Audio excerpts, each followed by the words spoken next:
coisa.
Bem, então, boa noite. Hoje é dia 14 de outubro de 2021, na nossa disciplina de variáveis complexas.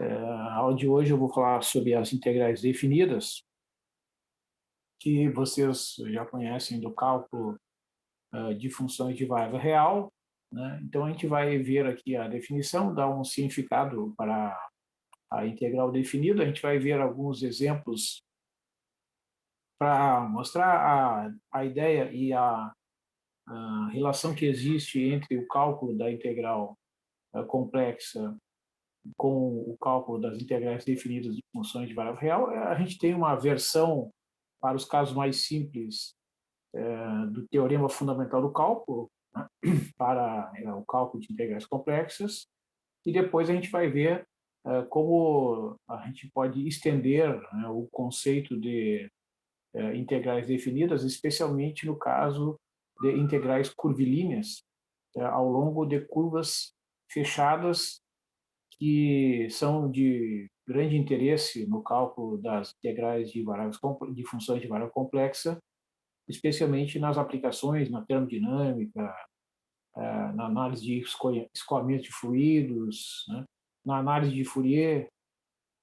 Se vocês já fizeram algum estudo, né, sobre a série de Fourier, terão visto lá o cálculo de coeficiente de Fourier. E como a gente sabe que existe uma relação estreita, né, entre a exponencial complexa e as funções seno e cosseno, através da identidade de De Moivre e a fórmula de Euler, que nós usamos extensivamente, né, a gente pode apresentar um desenvolvimento de todas as fórmulas de cálculo dos coeficientes e a própria série de Fourier na forma complexa.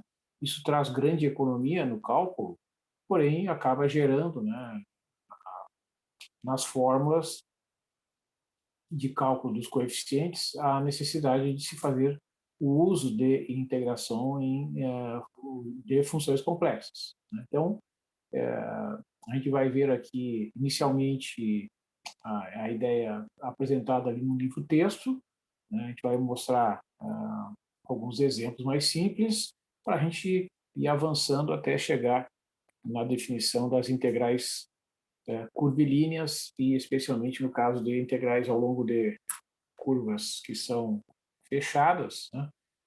E para isso a gente vai precisar então fazer alguns cálculos iniciais que a gente vai começar na aula de hoje.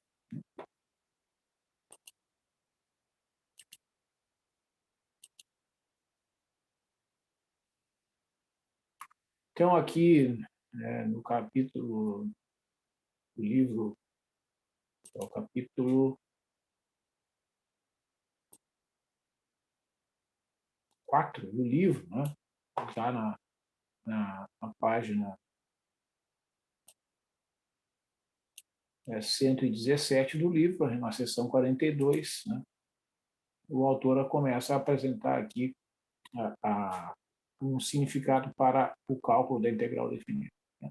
Então, a gente está imaginando, né, que W de t é uma função de variável complexa que vai ter uma parte real, que é U de t, mais uma parte imaginária V de t, apresentada nessa expressão aqui, da fórmula número 1. W de t é U de t mais I, que é a unidade imaginária, vezes V de t. Então, U e V são as funções reais, respectivamente, U é a parte real da função W e V é a parte imaginária, né, da função de t. Então, ambas, U e V, são funções reais. Então, a integral definida, né, da função W de t para valores de t entre A e B, né, vocês vejam que ela pode ser separada, né, como sendo a soma da integral de U de t dt, onde t varia no intervalo AB, mais a unidade imaginária, representada pela letra I, vezes a integral de A até B, de V de t dt. Ou seja, é a integral da parte real da função mais I vezes a integral da parte imaginária, desde que exista cada uma das integrais do lado direito, né, da equação, ou seja, né, a parte real, né, da integral de W de t dt é a integral da parte real de W de t dt e a parte imaginária da integral de W de t dt é igual à integral de A até B da parte imaginária de W de t dt.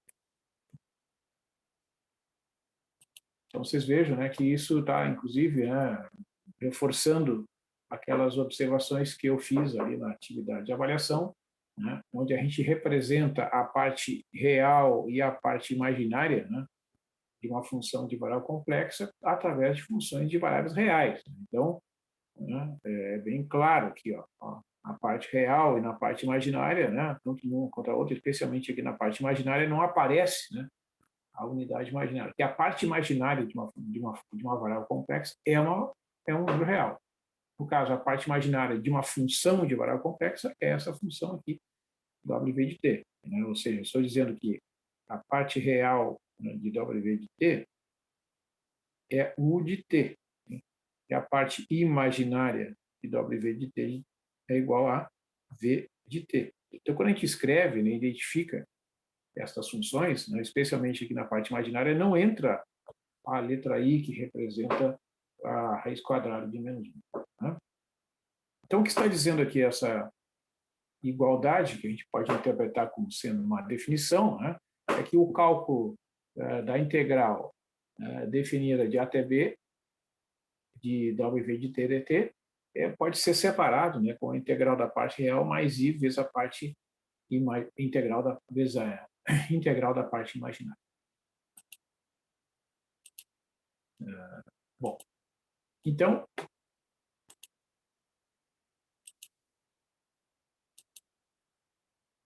vamos fazer aqui o desenvolvimento detalhado deste exemplo 1.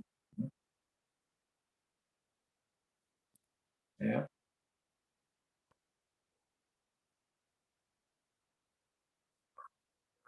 Cálculo da integral de 0 até π sobre 4, né, da função exponencial e na IT dt. Então, vocês vejam que essa integral, né, é uma integral em que a função, né, exponencial é uma função que contém uma variável complexa, mas o t que aparece aqui, ele é um número real que varia de 0 até π sobre 4. Tá? Então, é importante entender que neste exemplo, nesses primeiros exemplos, né, o t é um parâmetro que é um número real. Né? Então, se a gente pensar assim lá né, no intervalo de valores que vão ser percorridos, né, pela variável t, neste caso, o t ele varia de 0 até π sobre 4. Né? Então, o que está dizendo ali a definição, né?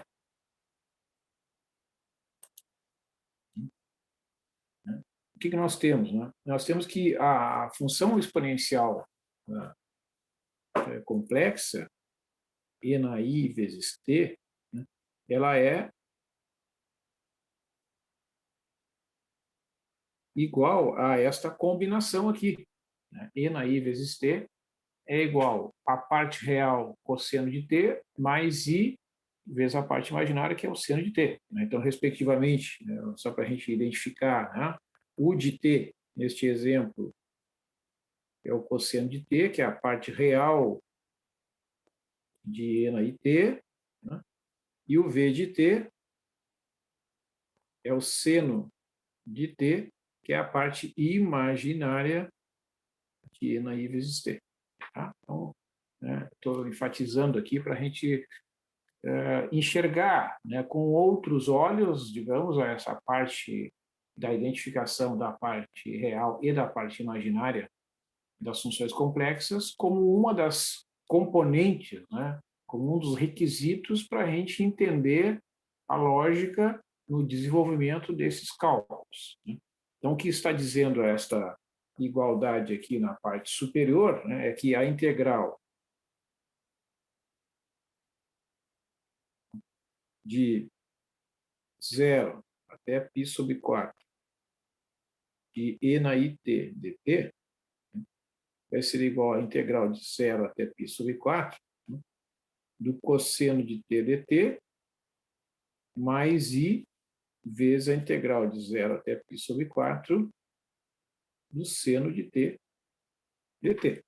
Então, estas integrais que aparecem aqui, né, nada mais são do que um caso particular desta igualdade, né? Que isso aqui a gente pode interpretar, então, como sendo a definição de como calcular esta integral que envolve uma função de variável complexa w de t.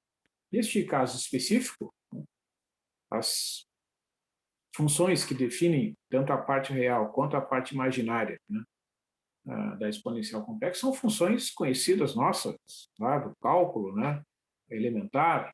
Então, a gente sabe que para calcular estas integrais aqui, né, a gente tem um velho conhecido, né, que é o teorema fundamental do cálculo, que diz, ó, se uma função, que é o caso aqui tanto do cosseno quanto do seno, se uma função possui integral indefinida, uma integral imediata, né, no cálculo da integral definida, basta escolher uma primitiva, em geral a gente escolhe a primitiva que a constante é zero, né, e vai avaliar a primitiva de cada uma das funções dadas no extremo superior, no extremo inferior do intervalo e vai subtrair, né, os resultados. Então,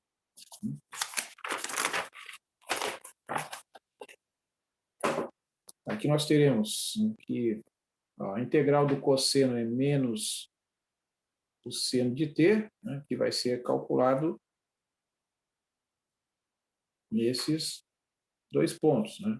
Mais i vezes a integral do seno, que é o cosseno, que é integral do não, a integral do seno do cosseno é seno, desculpe, a integral do seno é menos cosseno. Então aqui é menos o cosseno de t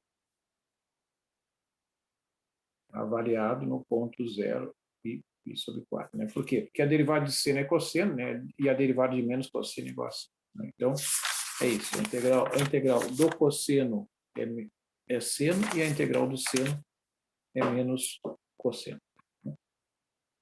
Então, tá. Então fica seno de t avaliado i sobre 4 e no zero, e a gente subtrai depois os resultados, mais i vezes a menos cosseno de t avaliado nesses dois pontos. Então, de acordo com o teorema fundamental do cálculo, nós teremos seno de π sobre 4 menos o seno de zero, né, mais i vezes menos o cosseno de π sobre 4, aí tem o menos lá do teorema, que vai ficar mais cosseno de zero, né, e então nós teremos raiz de 2 sobre 2 menos zero, mais i que multiplica 1 menos a raiz de 2 sobre 2. Certo? Então, nós podemos dizer que a integral de 0 até π sobre 4 de e na it dt é igual a raiz de 2 sobre 2 mais i que multiplica 1 menos a raiz de 2 sobre 2. Vamos ver como é que o autor apresenta ali o cálculo. Então é isso que ele faz. Ó. Ele separa, né, a parte real, a parte imaginária, né? Pega, então, aqui as primitivas seno menos cosseno, calcula nos extremos, e aqui ele já está o resultado final, né? Ele não faz algumas etapas intermediárias para concluir que esse é o resultado. Então, o que vai acontecer? Né? Diferentemente das integrais que a gente está acostumado a calcular, lá no cálculo de funções de variável real. Em geral, aqui, o valor, né, de uma integral complexa será um número complexo, né? E a gente não vai poder fazer aquelas interpretações lá que a gente conhece, por exemplo, associar o resultado de uma integral a uma área, ou algum volume, ou coisa parecida. Não. Aqui, né, é simplesmente o cálculo de uma integral e, claro que depois, mais para frente, o autor apresenta aqui, né, algumas aplicações. Bom, ele menciona aqui algumas propriedades, aquelas propriedades conhecidas, né? A linearidade é válida, tá? E todas aquelas propriedades conhecidas para integrais de funções de variável real se estendem aqui para as propriedades das funções de variável complexa, né? Então, ele aqui o que ele diz, né? O teorema fundamental do cálculo envolvendo antiderivadas pode ser estendido para valer como as integrais do tipo 2. Mais especificamente, então, suponha que as funções U de W de T e W minúsculo, né, que é U de T mais I de T, onde U e V são minúsculos. E o W de T maiúsculo ali. U de T mais I de T, U e V maiúsculo. Essas funções são contínuas no intervalo AB. Se a derivada da função W maiúsculo de T for igual ao W minúsculo, T com no intervalo AB, né?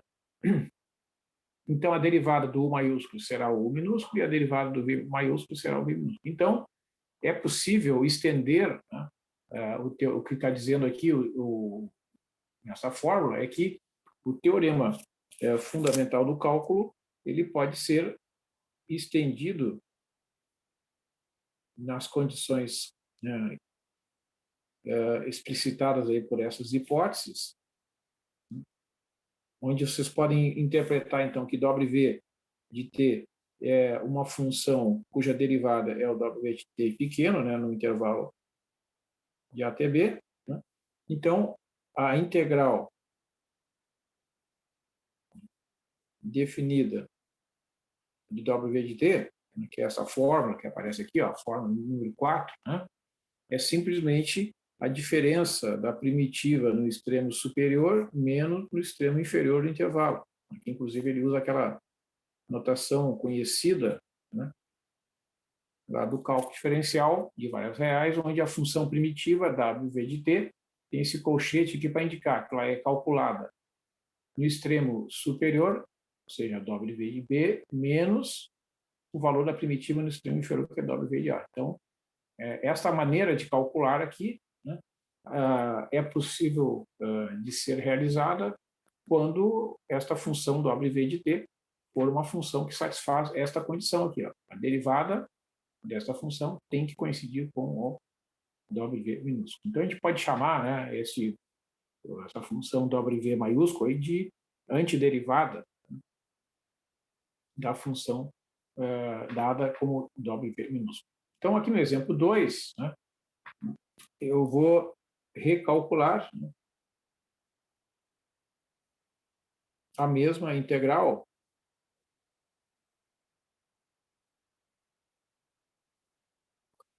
levando em consideração que a derivada, né, em relação a t de e na it dividido por i, né, ó, né, quando a gente vai calcular essa derivada, né, certo? O que a gente observa? Esse fator aqui no denominador é uma constante, né? Então, isso aqui vai ficar 1 sobre i, derivada em relação a t de e na it. Né? Olha, isso aqui vai dar 1 sobre i. Bom, qual é a derivada de e na it? E a gente usa as regras de derivação, né? Em especial a regra da cadeia. Então, a derivada de e na it é igual à própria exponencial, e na i vezes t, multiplicada pela derivada do expoente, que é i. Esse i cancela com esse, então isso aqui vai dar E na I vezes T. Ou seja, esta função aqui, ela satisfaz que a derivada, né, desta função é igual a E na I vezes T, que seria o W de T minúsculo, lá do teorema fundamental do cálculo, né? Então, de acordo com o teorema, né, a integral de 0 até π sobre 4 de E na IT pt é o resultado do teorema fundamental do cálculo, ou seja, a primitiva, que é E na IT dividido por I, né, calculada nesses dois pontos dessa forma, né? Calculo no extremo superior menos a primitiva calculada no extremo inferior, ou seja, vai ficar 1 sobre I, que multiplica E na I vezes π sobre 4, menos E na I vezes 0. Mas vejam que, então, isso aqui vai dar 1 sobre I, que multiplica E na I vezes π sobre 4, menos 1. E na 0 é 1. Só que a gente sabe, né, que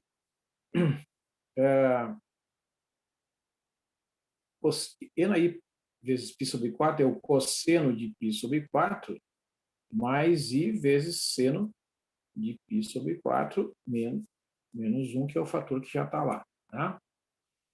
Então, observa que 1 sobre I é igual a menos I. Por quê?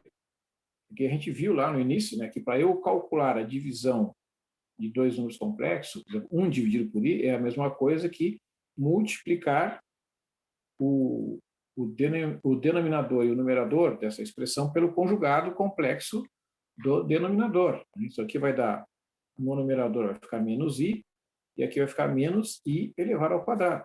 Né? Então vai ficar menos I dividido por menos 1, porque I ao quadrado é menos 1, ou seja, o resultado é menos I, que é o que eu havia escrito ali.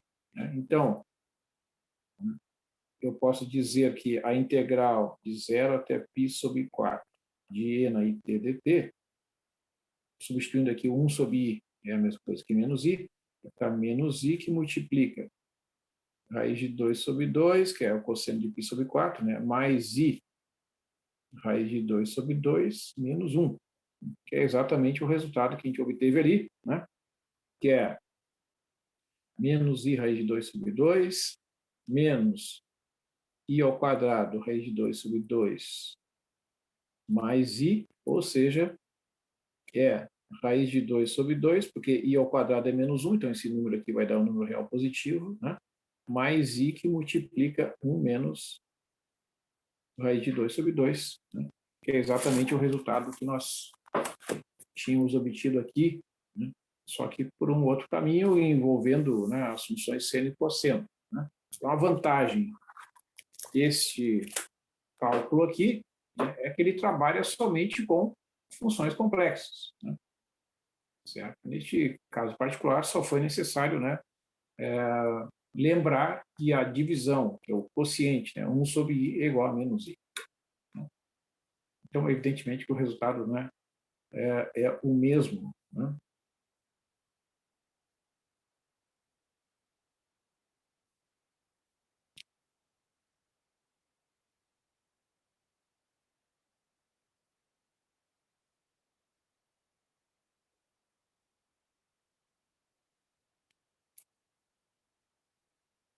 Muito bem. Então, com isso, né, a gente conclui, né, este exemplo ali do livro, por exemplo, 2.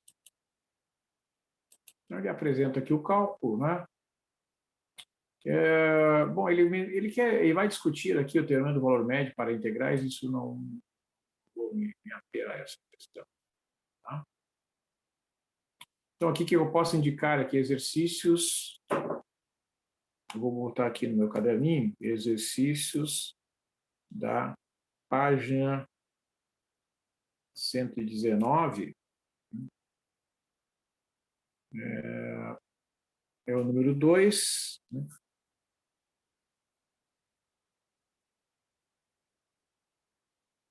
Tem vários itens aqui, né?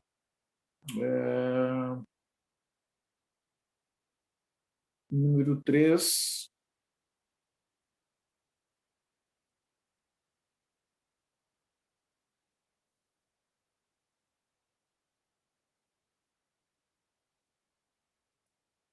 é, deixa eu, número 2 e número 3.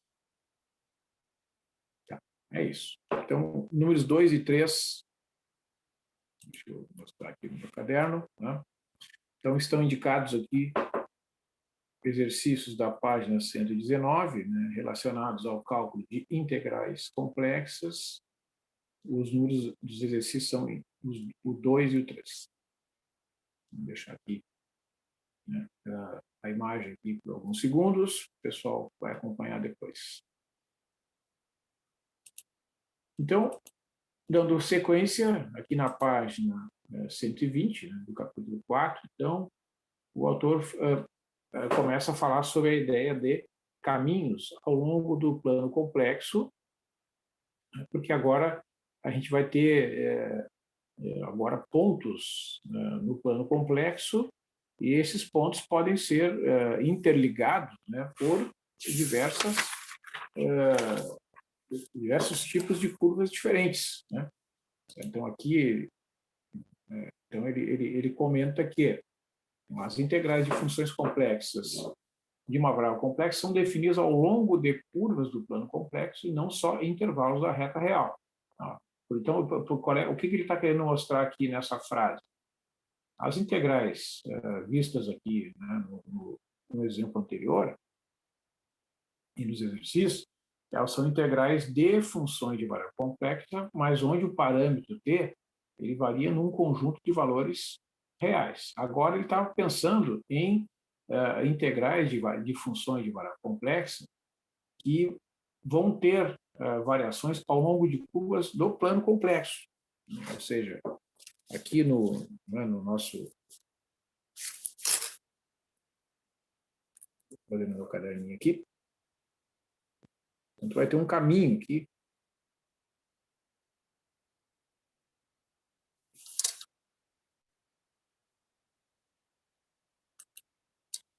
Então, esse caminho vai unir, digamos, um ponto Z0 aqui do plano complexo, né, até um ponto Z1 aqui do plano complexo, né? Então, diferentemente do caso anterior, né, em que o t variava de 0 até π sobre 4, ou seja, o t só assumia valores reais, aqui a gente vai ter a possibilidade de os pontos, né, que fazem parte do caminho, né, da curva, que é ao longo da qual é calculada a integral, esses valores aqui são números complexos. Essa é a ideia que está embutida aqui, né, na frase do autor, né? Então, nessa seção, introduzimos as classes de curvas que são adequadas ao estudo dessas integrais. Então, dizemos que um conjunto C de pontos, de plano complexo, é um arco, né? Se o x é x de t e o y é igual a y de t, o t varia de A até B, né? em que x e y de t são funções contínuas do parâmetro real t. Então, vejam, né? O z de t, né, é igual a x de t mais i vezes y de t, né? O t variando de A até B. Ó.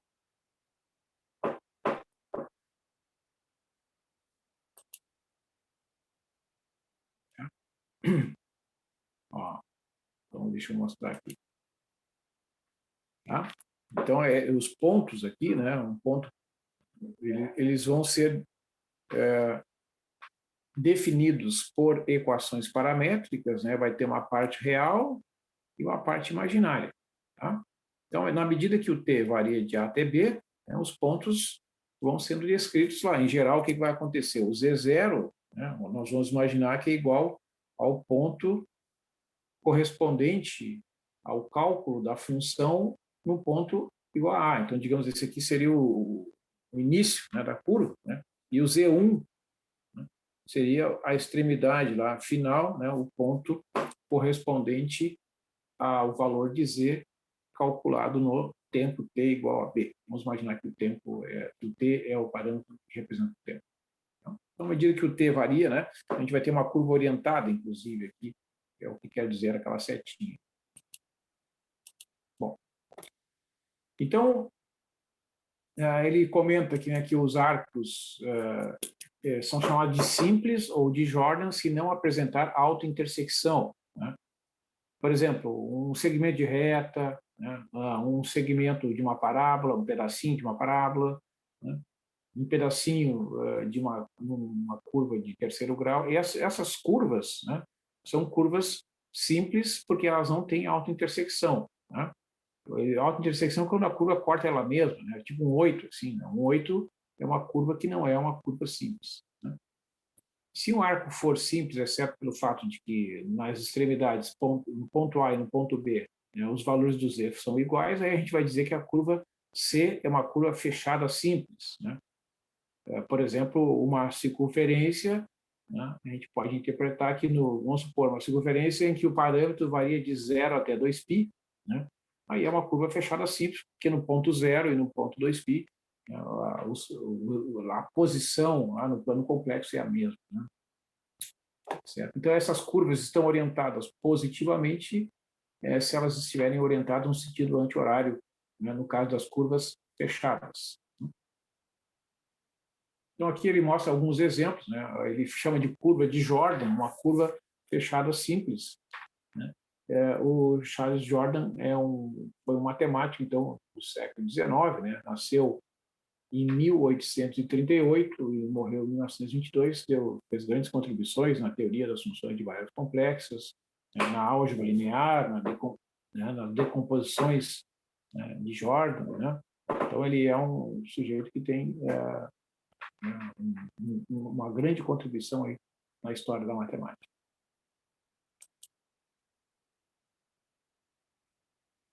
Então, aqui um primeiro exemplo, né, é um exemplo bem simples, né, que é a linha poligonal definida pelas equações aí que estamos vendo na tela, né? Z igual a x mais y vezes x, se o x está entre 0 e 1, né, e x mais y se o x está entre 1 e 2. Então, o que ele está mostrando aqui, né, neste exemplo? Observa, quando no caso, né, genérico lá, para a gente entender, né, o resultado dessa linha poligonal, né, o x aqui representa o parâmetro, né? Então, por exemplo, se o x for igual a 0, então, né, o z será igual a 0. Por que eu estou supondo que o x é 0? Porque esse é o valor mínimo, né, do x aqui na lei correspondente a essa primeira lei. 0 mais i vezes 0 dá 0. Tá? Se o x for igual a 1, então o z vai ser 1 mais i, né? Ou seja, esta primeira equação aqui, como o x está elevado à potência 1, né, tanto na parte real quanto na parte imaginária, isso aqui representa o segmento de reta que une o ponto que é a origem, né, do sistema de coordenadas, o ponto z igual a 0, ao ponto 1 mais i, né, que é aquele segmento que a gente viu ali. E aqui, na segunda lei, né, quando o x varia de 1 até 2, certo? Veja que quando o x é igual a 1, vai dar 1 mais i aqui, né? E se o x for igual a 2, o z vai ser 2 mais i. O que acontece aqui? O x varia de 1 até 2 e o y é constante igual a 1. Então, isso aqui é um segmento de reta, né, paralelo ao eixo real. O x varia de 1 até 2 e o y se mantém constante igual a 1. Né? Então, o que acontece é que né, resulta neste desenho que o autor apresenta, de que é importante a gente, né, enxergar, né, essa representação geométrica Então, nós temos aqui o primeiro segmento, que é o, né, sai aqui da origem e chega nesse ponto. Mais I aqui. E depois, então, né,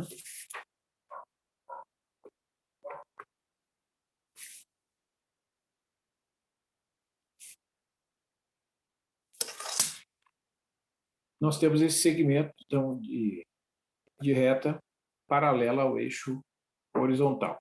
Então, isso é uma linha poligonal que o autor apresenta aqui no livro, na figura 36. Né? Então, é um arco simples de uma autointersecção. Né? Então, um segundo exemplo é o círculo unitário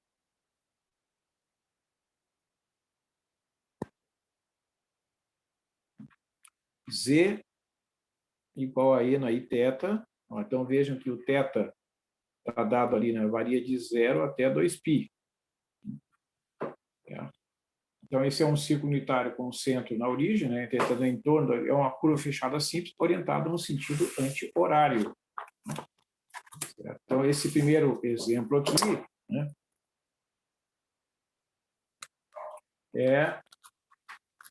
enquanto o segundo exemplo é um círculo de centro no ponto Z0, né, e raio R. Veja que as duas equações, a equação 5 e a equação 6, né, elas representam círculos. Né?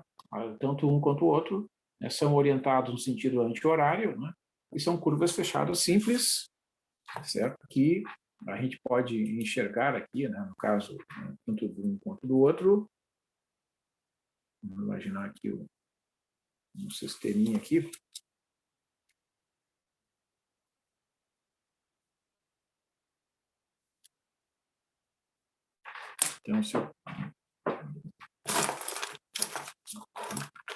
Então, no primeiro caso, né, nós temos o raio 1 aqui.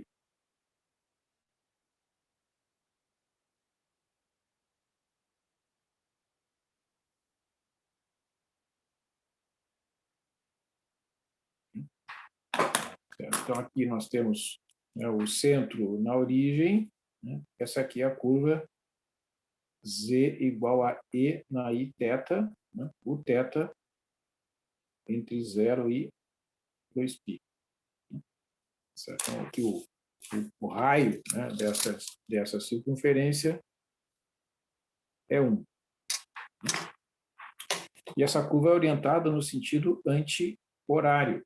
Né? Essa é a orientação positiva desta curva. Né?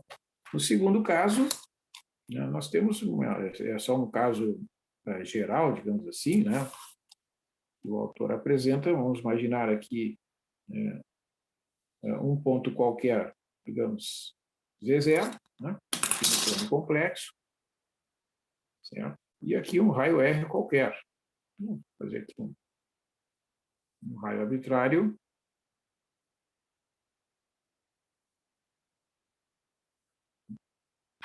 E essa curva é também orientada no sentido anti-horário. Né? Nós temos aqui uma curva fechada simples, uma circunferência de centro no ponto Z0 e raio igual a R. Então, aqui nós temos isso, né? Z igual a Z0 mais R e na I θ, né? Onde o θ varia de 0 até 2π. Então, tanto no caso quanto no outro, né, é uma curva fechada assim. No caso da circunferência, né, de centro da origem, raio 1, né, esse aqui é o ponto correspondente ao θ igual a 0, né, porque o cosseno de 0 é 1 e o seno de 0 é 0. Então, à medida que o θ vai variando os seus valores, né, a circunferência vai sendo descrita aqui no sentido anti-horário. E aqui a mesma coisa, né, vai sair daqui, né, e vai ser descrita também no sentido anti-horário, na medida que os valores de θ crescem de 0 até 2π. Então, isso aí, na verdade, essa figura é apenas um caso geral, né, desta primeira aqui.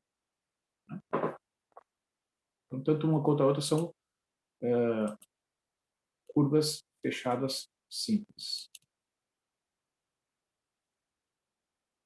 Então, o que ele está dizendo aqui no exemplo 3 é que o mesmo conjunto de pontos pode ser percorrido, né, por arcos diferentes. Né? Isto é, se eu considerar o arco z igual a n menos iθ, onde o θ varia de 0 até 2π, né, vai dar o conjunto de pontos igual ao do exemplo da equação 5, só que ele será percorrido no sentido horário. Né? Então, não é a mesma curva porque mudou o sentido. Enquanto este primeiro círculo aqui da equação 5 é uma curva fechada simples, né? Conforme nós vimos na figura aqui. Uma circunferência centrada na origem e descrita no sentido anti-horário, este aqui é o conjunto de pontos que tem centro na origem, raio igual a 1, mais percorrido agora no sentido horário. Por fim, né, os pontos do arco z igual a e na i vezes 2θ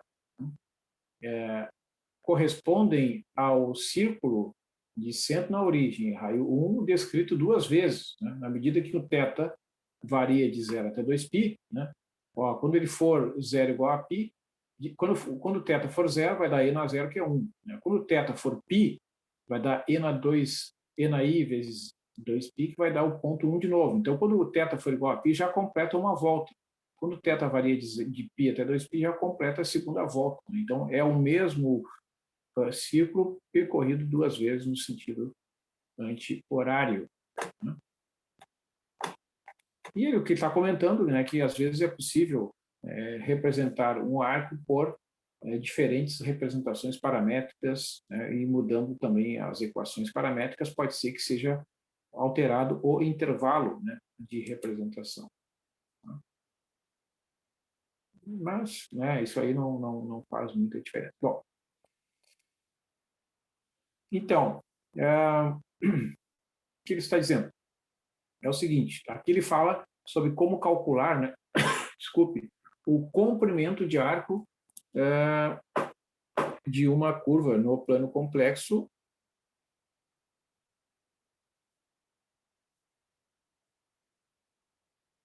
Vamos supor que o z de t é x de t mais y de t, né? Onde t varia de A até B. Né? Certo? Então,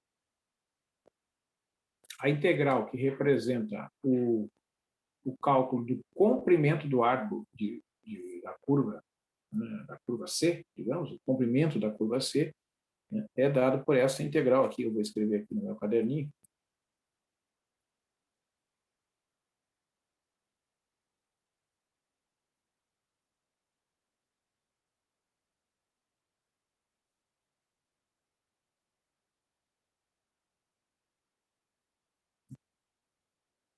Ou seja, o L é a mesma coisa que a integral de A até B, né? da integral do módulo de z' de t dt. Então, essa fórmula integral aqui é uma integral de uma função de variável real, né? X de t e y de t representam a parte real e imaginária da representação de z de t, né? Portanto, o comprimento de arco da curva vai ser dado por uma integral que é a raiz quadrada da soma do quadrado de x' de t mais o y' de t. A soma dos quadrados. X' de t elevado ao quadrado mais y' de t elevado ao quadrado, tudo isso elevado a 1 meio. Né? Ou seja, o L é a integral definida no intervalo de A até B, em relação a t, do módulo, né, do vetor z' de t dt, que é uma forma conhecida lá das funções de variável real.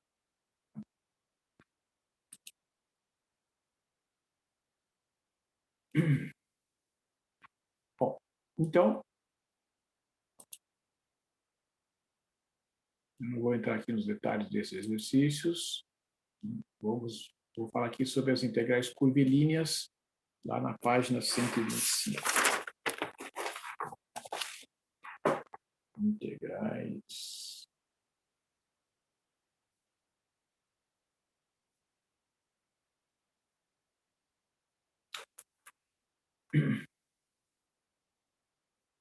então agora, como ele está dizendo ali no capítulo 44, né?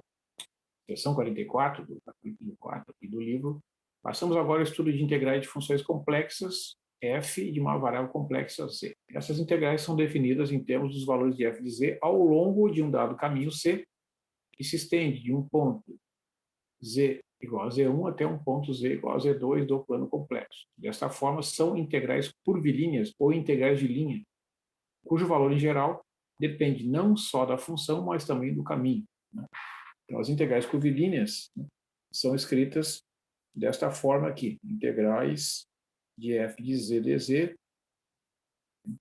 ou integrais de f de z dz, onde o z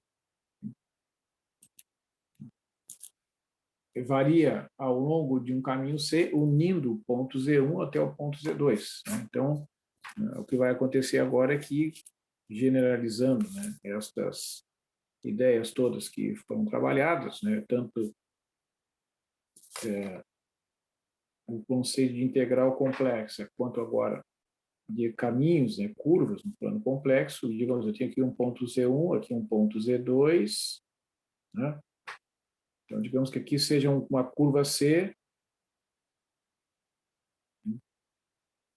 que une o ponto Z1 ao ponto Z2, né? Então, a ideia é calcular a integral da f de z dz ao longo da curva C, né? Certo? E essa integral pode ser representada desta forma ou a integral de f de z dz quando z varia entre de z1 até z2. Então, é um pouquinho diferente, né, daquela primeira integral que a notação era dt, porque ali o t variava somente no conjunto dos números reais. Agora, o z é a variável de integração. Nós estamos representando a integral de f de z dz, né, onde z varia ao longo da curva C. Então, como o autor diz aqui, né, essas integrais são integrais chamadas de integrais curvilíneas ou integrais de linha, também em alguns livros é usada essa nomenclatura, cujo valor em geral depende não só da função, mas também do caminho, né? Então, a gente vai escrever essa notação, sendo que essa última notação costuma ser utilizada quando o valor da integral for independente da escolha do caminho que se estende entre os dois pontos fixados. Isso vai acontecer em alguns casos. Embora a integral possa ser definida diretamente como limite de uma soma, né, escolhemos defini-la em termos de uma integral definida como a introduzida na seção 42. Então, vamos imaginar que a equação, né, z igual a z de t,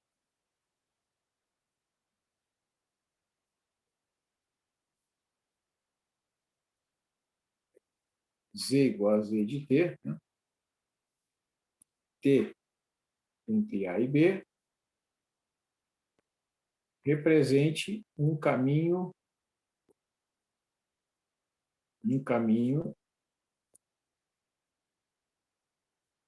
C, né, que se estende do ponto que se estende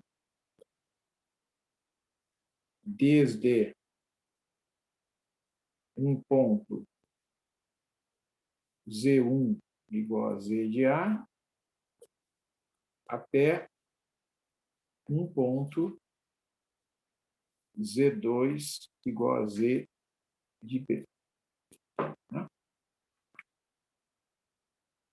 Que é o que a gente está representando nessa figura aqui. Vamos imaginar, então, que Z1, né, corresponde ao valor do Z calculado no ponto A. Veja que essa aqui é a equação paramétrica, né, daquela curva C.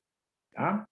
Então, o T varia de A até B. Quando o T for igual a A, o resultado é o ponto Z1 aqui no plano complexo. À medida que o T varia aqui nesse intervalo entre A e B, né, quando ele chegar lá no B, o Z2 vai ser o ponto Z de B. Então, a curva vai sendo descrita aqui, né, de modo genérico. Né? Essa é a ideia do autor. Então, vamos interpretar dessa forma aqui. Bom, vamos lá. Então,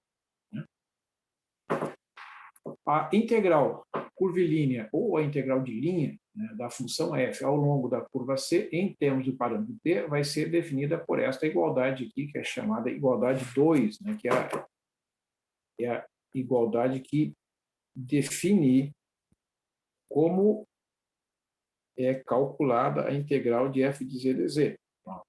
É a integral de a até b, quando t varia de a até b, né, de f de z composta com a função t multiplicada pela derivada de z dt. Então, é isso que representa esta notação, né? Esta integral, né, que é a definição da integral de linha ou integral curvilínea de f ao longo da curva C, em termos do parâmetro t, ela transforma, por essa definição, a integral de uma função de variável complexa, f de z dz, ao longo da curva C, numa integral de variável real, que é obtida pela substituição do z pelas suas equações paramétricas, né? Ou seja, eu vou substituir o z em função do parâmetro t. Então, esta notação significa que toda essa expressão aqui vai depender do valor do t, vai depender do parâmetro t, multiplicado pelo valor da derivada z' de t dt. Então, o que vai acontecer é que todas essas quantidades que aparecem aqui, do lado direito, né, dessa integral, vão depender da variável t. E aí a gente vai calcular, né, de acordo com a definição vista inicialmente.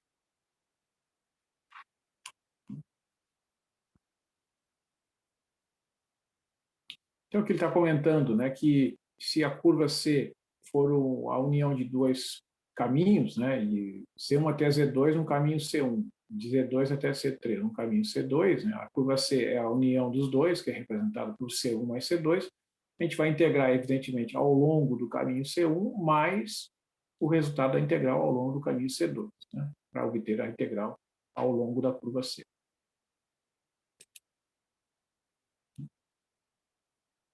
Muito bem. Então, vamos ver aqui alguns exemplos, né? Vamos calcular aqui um primeiro exemplo, aqui dá tempo de fazer esse primeiro exemplo, né?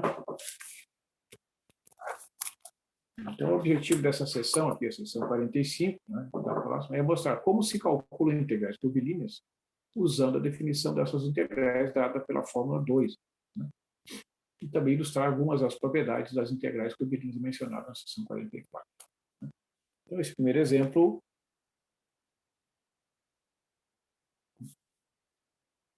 calcular a integral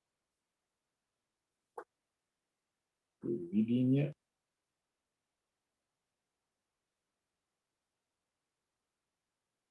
dz sobre z ao longo da curva C1, em que C1 é a metade superior z igual a e na i θ, né, o θ entre 0 e π. O círculo módulo de z igual a 1,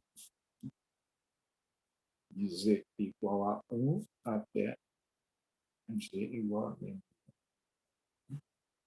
Então, o que tá mostrando aqui, né, é que ele está pegando só a parte superior aqui do círculo unitário, ó. Porque vejam que quando a gente tem, né, essa equação, né, z igual a e na i θ, né, o z, né, a gente pode interpretar assim, né, o z é uma função agora do parâmetro θ. Em vez de ser a letra t, é a letra θ. Tá? Só que o θ, neste exemplo, varia de 0 até π. Então, por exemplo, quem é o valor correspondente ao θ igual a 0? Né? Vai ficar z calculado no zero. Vai ficar e na i vezes 0. E na 0, que é 1. E quando o θ for igual a π, o que vai dar z calculado no ponto π, que é e na i vezes π. Olha, isso aqui é cosseno de π mais i vezes seno de π. Nós sabemos que é menos 1, né? Porque o seno de π é 0 e o cosseno de π é menos 1. Ok? Então, a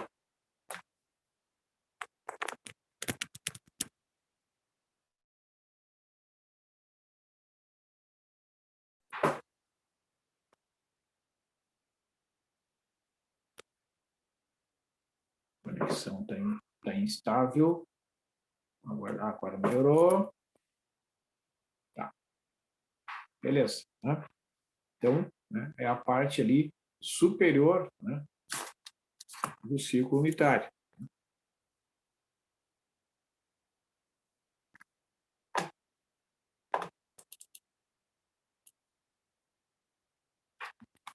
A parte superior aqui do círculo unitário, nós vamos destacar aqui.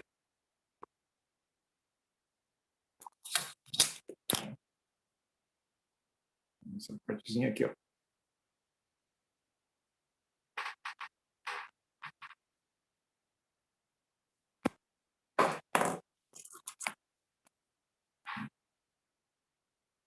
Esse aqui é o ponto Z1, né? Esse aqui é o ponto Z2.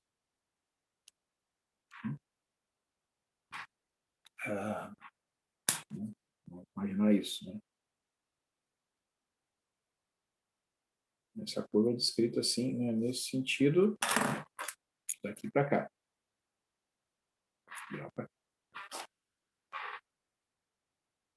Então, é uma curva simples, né? Não tem autointersecções, tá? Então, nós temos, né, z de θ é igual a E na I vezes θ, né? E o z' de θ é igual a E na Iθ vezes I. Né? Então, a integral ao longo da curva C1 de dz sobre z, né, vai ficar integral de 0 até π, né, porque o θ varia de 0 até π, né? Ó, 1 sobre z. Né? 1 sobre z é 1 dividido por E na Iθ. Vejam que neste exemplo, né, nós temos que a f de z é a função 1 sobre z. Tá? Vai ficar 1 dividido por E na Iθ vezes dθ, que é o z' de θ, E na Iθ vezes I vezes dθ. Esse que diz ali a definição. Né? Eu calculo a função no parâmetro, ou seja, eu substituo o z pelas suas equações paramétricas, vai ficar 1 dividido por E na Iθ, vezes a derivada do z, que é E na Iθ vezes I. Bom, isso aqui vai dar uma simplificação, né? E o I é uma constante, vai ficar I vezes a integral de 0 até π de dθ. Mas isso aqui é uma integral imediata, isso aqui é a mesma coisa que I vezes θ, né? Calculado no ponto zero e no π. Isso aqui é a mesma coisa que I vezes π, ou seja, π vezes I. Então, esse é o resultado, né, desta integral. Certo? Conclusão, né? Integral ao longo da curva C1 de dz sobre z é π vezes I. Vamos ver como é que o autor apresentou ali. Ó, tá ali. É exatamente o mesmo desenvolvimento que eu fiz aqui. Então, o que ele está apresentando aqui é um caso particular daquele primeiro teorema. Né? Bom, aí ele faz na parte inferior, né? A parte inferior, né? Essa integral agora vai ser considerada... calculemos a integral, vamos pegar um segundo exemplo aqui.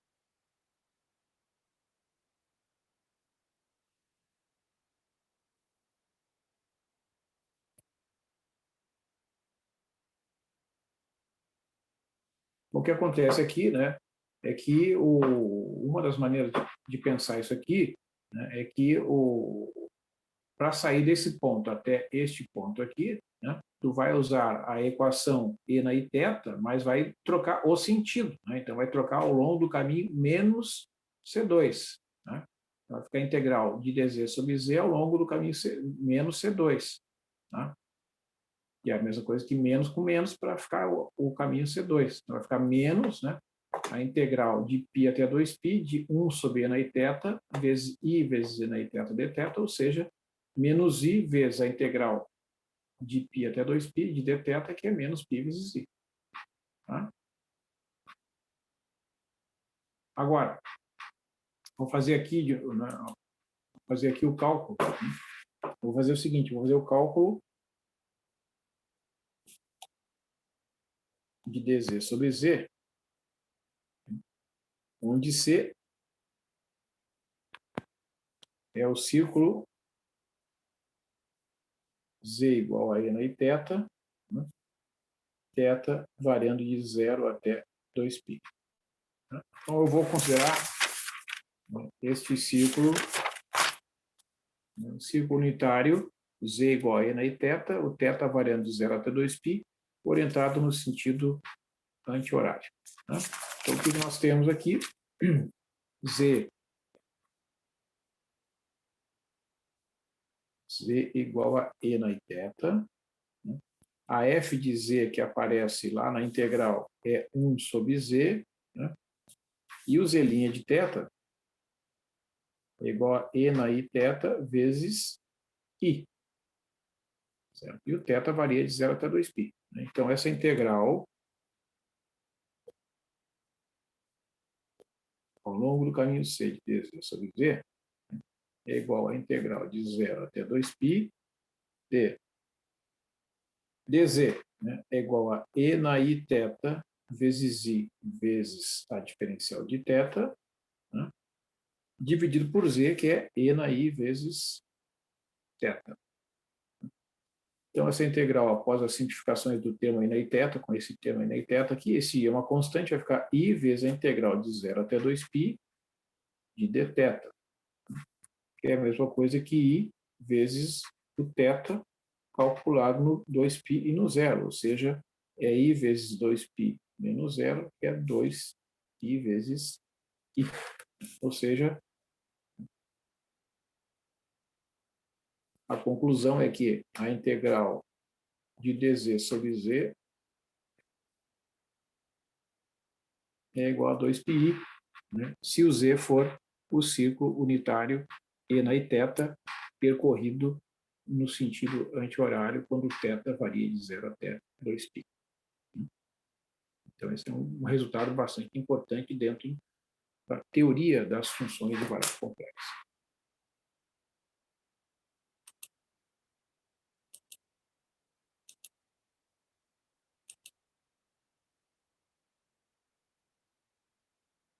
Bom, aqui ele comenta, né, se um arco tiver autointersecções, aí vocês não consideram um arco regular C arbitrário, né, Z igual a Z de T, de um ponto fixado Z1 até um ponto fixado Z2, figura 42. Tá? Ó, Z1, né, faz aqui a voltinha e chega no ponto Z2. Tá?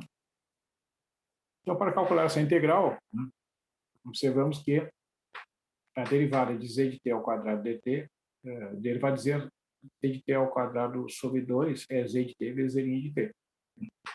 Então, a gente pode interpretar que, para calcular a integral ao longo dessa curva C, né, que une o ponto Z1 até o ponto Z2,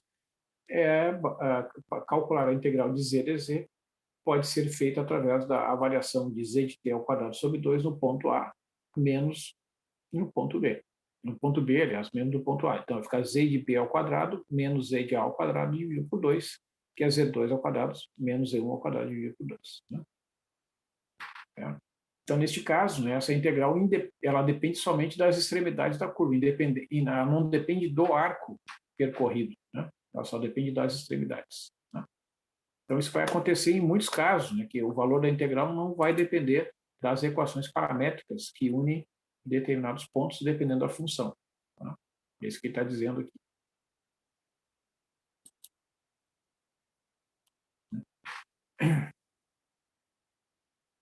Tá? Então, o valor da integral curvilínea, né, de uma dada função, desde um ponto fixado até outro ponto, pode ser independente do caminho tomado, como no exemplo 2, né, mas isso nem sempre ocorre.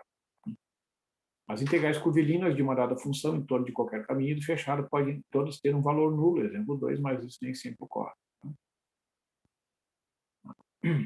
Bom, Então, nas seções 48, 50 e 52, retomamos a questão de prever quando as integrais curvilíneas são independentes do caminho ou quando tem sempre um valor nulo em caminhos fechados. Bom, então vamos fazer, eu vou passar aqui direto para a seção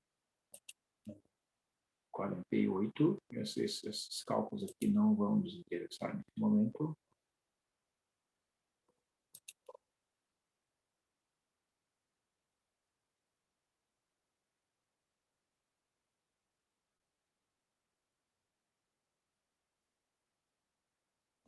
Esses valores aqui não nos interessam por enquanto.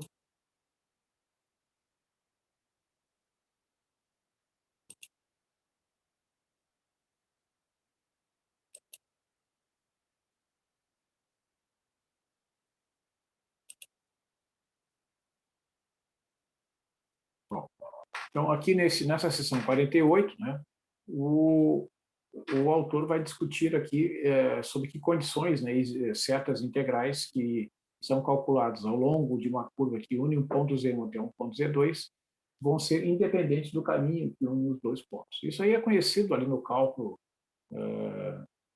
de funções de várias variáveis, né? Existem condições sobre as quais um campo vetorial é o gradiente de outro, né? E aí, sob certas condições, né, a gente pode afirmar que uma integral curvilínea é independente do caminho que une dois pontos, né? Então, aqui é uma coisa análoga a essa formulação, né?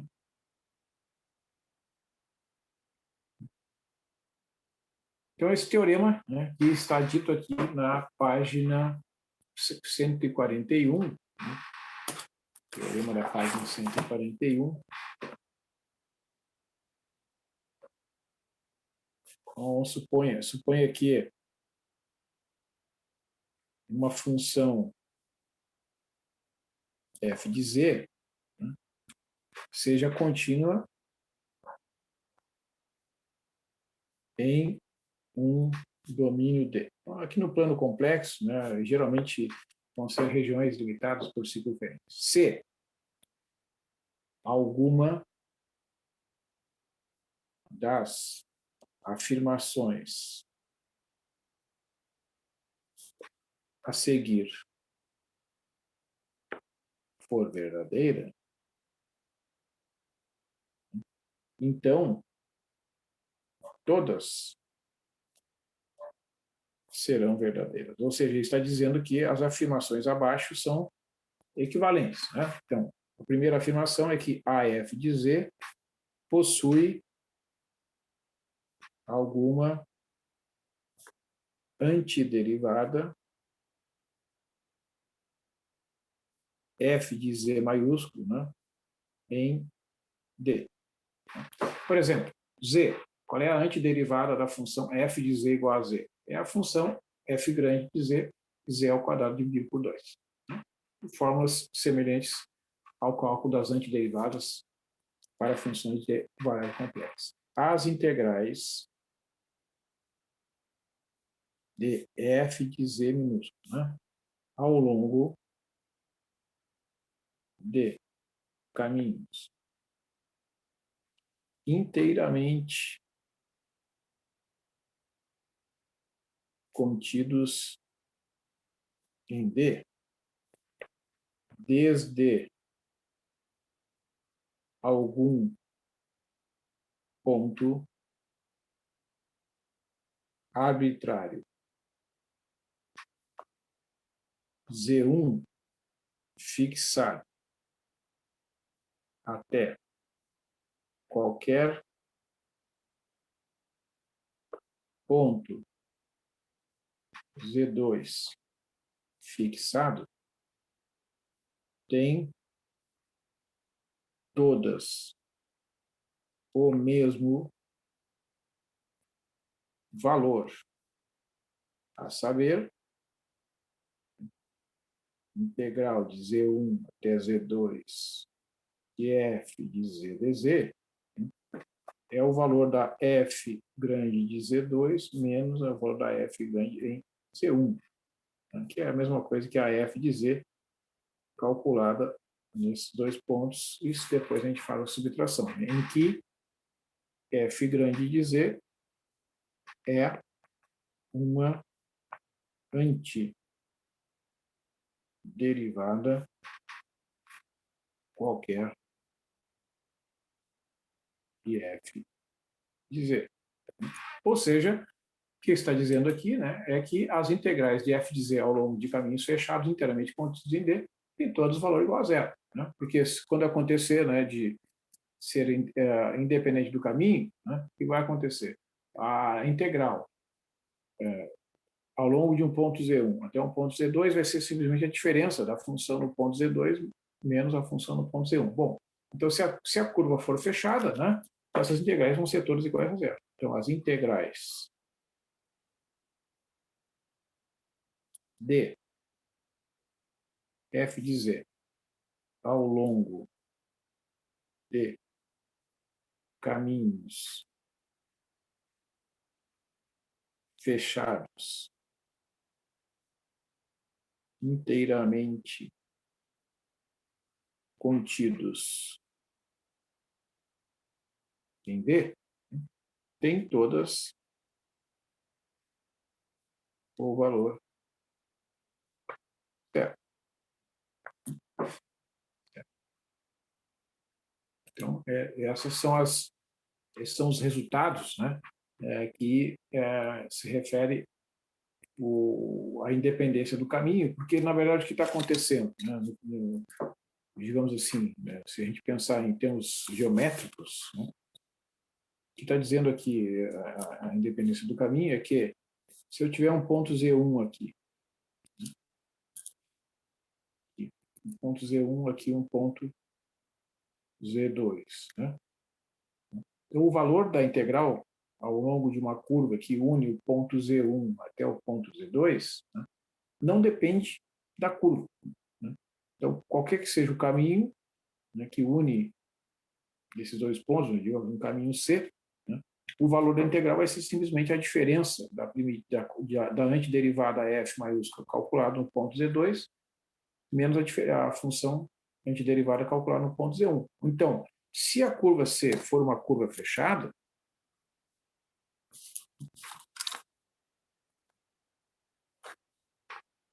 por exemplo, vamos imaginar aqui uma circunferência, que é o caso típico. Né?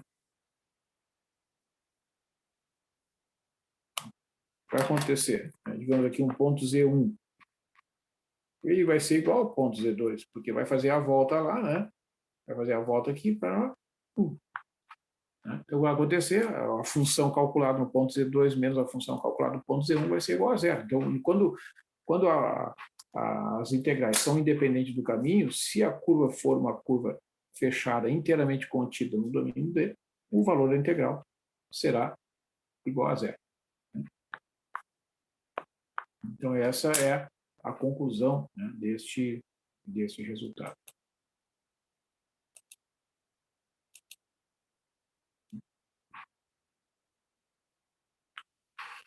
Então, um primeiro exemplo, né?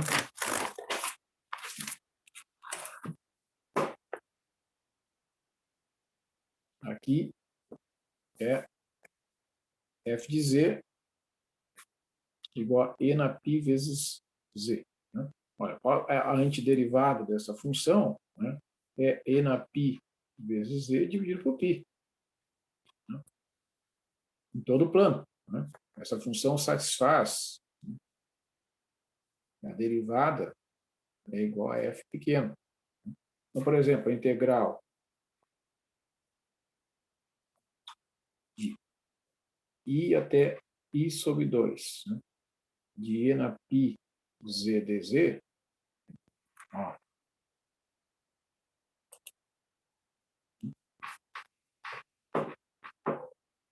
a integral de ao longo de qualquer curva que une o ponto I até o ponto I sobre 2, né, ali no plano complexo, da função e na π vezes z dz, né, é o valor da primitiva e na π vezes z dividido por π, calculada nesses dois pontos. Então, vai ficar 1 sobre π vezes e na i π sobre 2 menos e na i vezes π. Isso aqui é a mesma coisa que 1 dividido por π. Ó, o que é i na i π vezes 2? É cosseno de π sobre 2 mais i seno de π sobre 2, né? Usando aquela velha identidade. E na i vezes θ é igual a cosseno de θ mais i seno de θ. Né? Então, e na i vezes π sobre 2 é cosseno de π sobre 2 mais i seno de π sobre 2, menos e na i vezes π é cosseno de π mais i seno de π. Como cosseno de π sobre 2 é 0, né? Seno de π sobre 2 é 1, cosseno de π sobre é menos 1 e seno de π é 0, né? O resultado vai dar 0, vai dar i menos 1, i mais 1 sobre π. Então, a integral de i até i sobre 2 de e na i vezes dz, né, é igual a i mais 1 dividido por π.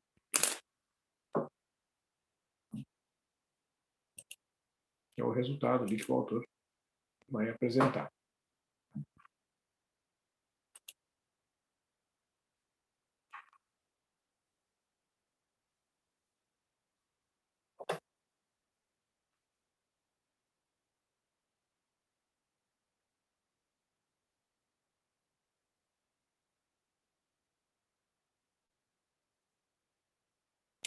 Ó, no exemplo 2, a função 1 sobre z ao quadrado, que é contínua em toda a parte, exceto na origem, né, ela tem uma antiderivada que é menos 1 sobre z, no domínio módulo de z maior que zero.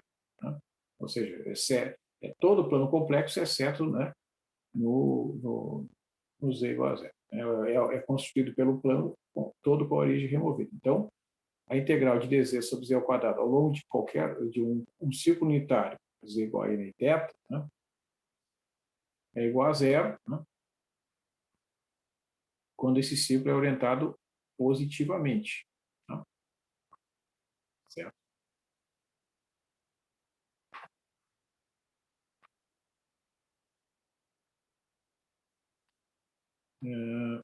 Bom, então, né, por enquanto eu vou encerrar aqui mas a gente até pode fazer esse exemplo 2 aqui, né, para registrar, então, né, que é a integral de dz sobre z ao quadrado, né, onde C é o círculo z igual a n e θ. Vamos considerar que o θ é de 0 até 2π. Tá? Não tem nenhum problema. Com isso, eu encaminho aqui para o encerramento aqui da nossa atividade de hoje.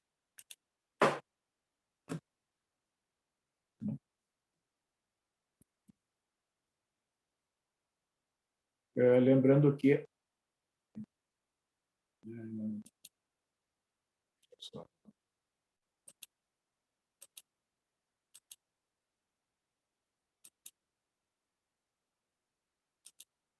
de acordo com o nosso plano de ensino, né, hoje é dia 14, no dia 21,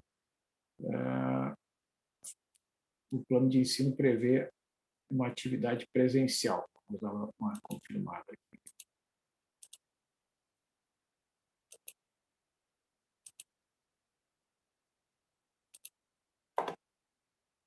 Aqui o nosso plano de ensino.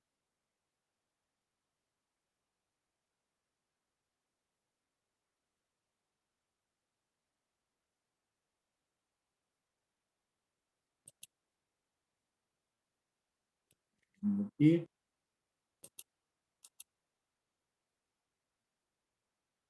Tá aqui, dia 21 de 10, né, próxima quinta-feira, lá na sala 108, prédio 30, bloco D, né, com início previsto às 19h15. Teremos aula presencial na próxima semana.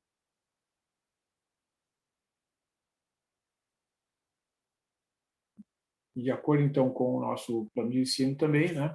Então, o que eu vou fazer? Na aula que vem, dia 21, eu vou apresentar o cálculo de integrais ao longo de curvas fechadas, né? Vou apresentar a fórmula de integral de Cauchy, e no dia 28, que é a quinta-feira, então, da semana seguinte, estará disponível no Moodle a atividade de avaliação 2, né? Que vai ser encaminhada da mesma forma que a atividade de avaliação 1 já realizada.